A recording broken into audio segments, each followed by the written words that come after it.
The impact show में आप सभी का स्वागत है। मैं हूं रजत अवस्थी और आप देख रहे हैं इम्पैक्ट भारत टीवी। कितने दुख की बात है कि हमारा देश जहां आज विश्व में इतनी बड़ी उपलब्धि हासिल कर रहा है और इसमें कोई शक वाली बात नहीं है और ना ही कहने वाली बात है कि इसमें प्रधानमंत्री मोदी का बहुत बड़ा रोल है, कोई माने या ना माने। वैसे पूरा देश ये बात मानता है, विपक्षी नेताओं को छोड़कर, क्योंकि किसी को भावी प्रधानमंत्री बनना है और किसी को बिहार का मुख्यमंत्री बनना है, तो ये सारी चीजें हैं।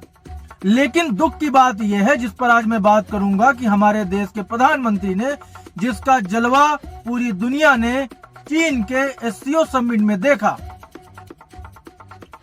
वो अपने देश में आके दुखी हुआ। क्यों हुआ? क्यों आप लोगों के सामने आकर के पीएम मोदी ने अपनी पीड़ा व्यक्त की है। हमारे देश के प्रधानमंत्री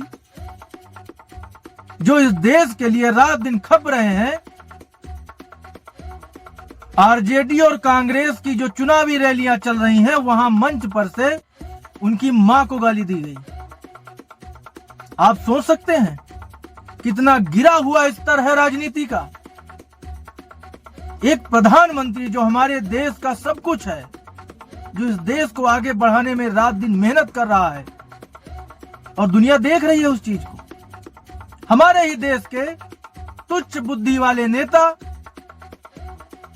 जो सत्ता के लालच में पागल हो गए हैं, उनको अकल में नहीं आ रहा है कि क्या करना है।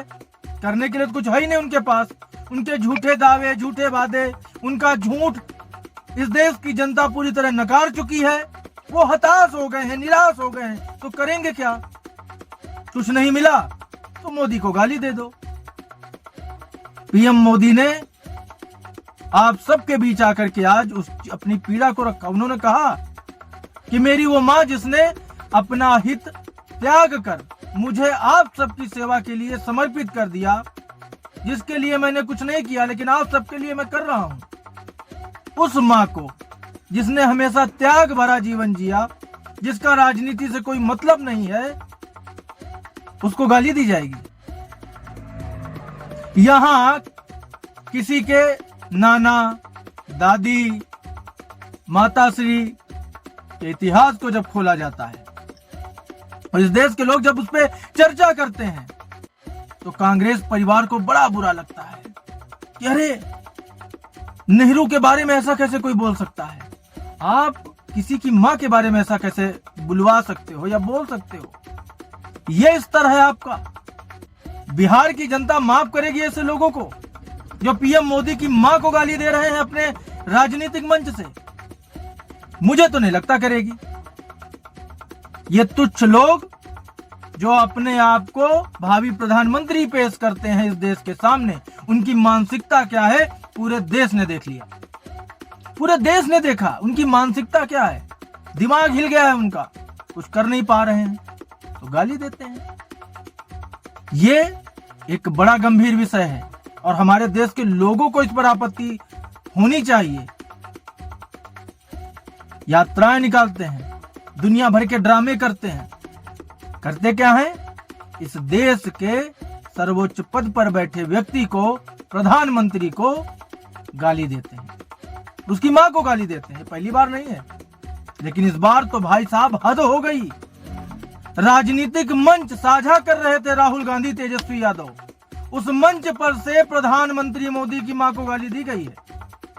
और सबसे बड़ी शर्म की बात है कि इन नेताओं की तरफ से, जब इसका विरोध हुआ, पूरे देश ने किया, इन नेताओं की तरफ से कोई भी अपोलॉजी नहीं आई, कोई भी पछतावा नहीं आया है, कोई भी रिग्रेट नहीं है इनके अंदर, और ना ही इनकी आंखों में कोई शर्म है। ये भी देश देख रहा है। हालांकि जिसने दी गाली उसको न्यायिक हिरासत में है वो 14 दिन की। अब देखते हैं आगे क्या होता है। लेकिन आप लोग बताइए कि क्या ये उचित है? क्या ये होना चाहिए? किसी की मां को गाली पढ़नी चाहिए? अब आते हैं एससीओ समिट पर। चाइना में एससीओ समिट हुई, जिसका निमंत्रण देने वहां के विदेश मंत्री खुद आए थे पीएम मोदी को। उन्होंने आकर के निमंत्रण दिया था कि आप हमारे यहाँ आओ। पीएम मोदी पहले जापान गए, फिर एससीओ समिट के लिए चाइना गए। वहां पर जब वो पहुंचे तो बहुत सारे लोग थे, और बड़ा गर्मजोशी से उनका स्वागत हुआ, रेड कारपेट पे उनका स्वागत हुआ। उसके बाद वो जिनपिंग से मिले, जो चाइना के राष्ट्रपति हैं शी जिनपिंग, उनसे भी मिले और बाकी नेताओं से मिले। लेकिन सबसे ज्यादा चर्चा जो जिस बात की हो रही है वो है उनकी और पुतिन की मुलाकात। पूरा माहौल जो बना ना इन दोनों के बीच का, मोदी जी और व्लादिमीर पुतिन, जो माहौल बना, ऐसा लगा कि जैसे मानो पुतिन जो है पीएम मोदी से मिलने ही चाइना आए थे, दूसरे काम से नहीं आए थे। 10 मिनट कार में इंतजार किया कि हम साथ ही होटल जाएंगे और पीएम मोदी को साथ लेने के बाद वो होटल की तरफ गए। उसके बाद दोनों नेताओं ने द्विपक्षीय वार्ता की और कहा कि भाई भारत की भूमिका शांति स्थापित करने में असलियत में है, ना कि महाराज ट्रंप की। अब ट्रंप तो देख के पागल हो ही गए होंगे। तो ये एक बड़ी चीज है।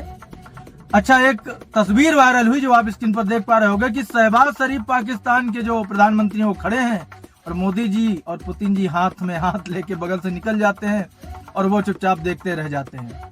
क्यों करें आपसे बात? रूस हमेशा भारत के लिए खड़ा रहा है, रूस ही सच्चा दोस्त है विश्व में भारत का। ये बात कंफर्म है और ये बात क्लियर है। रूस ने जो किया है हमेशा, जब पाकिस्तान से युद्ध चल रहा था, अमेरिका और उसके सहयोगी देशों ने बाधा डालने की कोशिश की थी, अपने युद्धपोत उतारे थे, तो रूस ने अपने परमाणु युद्धपोत बीच में लाके खड़े कर दिए थे कि आप भारत की तरफ नहीं बढ़ सकते। तो इतना सच्चा दोस्त है और व्लादिमीर पुतिन जो है इस दोस्ती को बरकरार रख रहे हैं। बेहद बेहतरीन नजारा था, मन खुश हो गया ये देख करके। जो ये जोड़ी दिखी वहां पर मोदी और पुतिन की सच्ची दोस्ती की, कमाल है भाई, कमाल है। ये लोग देखते रह गए इसको और ये बड़ी चीज है हमारे देश के लिए। चाइना के राष्ट्रपति से भी मोदी जी की बात हुई और उन्होंने भी कहा कि हम दोनों देशों को ड्रैगन और हाथी को साथ में आना चाहिए, दोस्त बन के काम करना चाहिए, हमारे लोगों के हित में है। तो ये तिकड़ी जो है मोदी की, पुतिन की और जिनपिंग की, ये तिकड़ी जो है आगे क्या करने वाली है तो देखने वाली बात होगी। लेकिन बेहद ही पॉजिटिव चीजें निकल के आई हैं इस एससीओ समिट से, जहां मोदी जी का जाना आज ये कह सकता है हर कोई की आवश्यकता।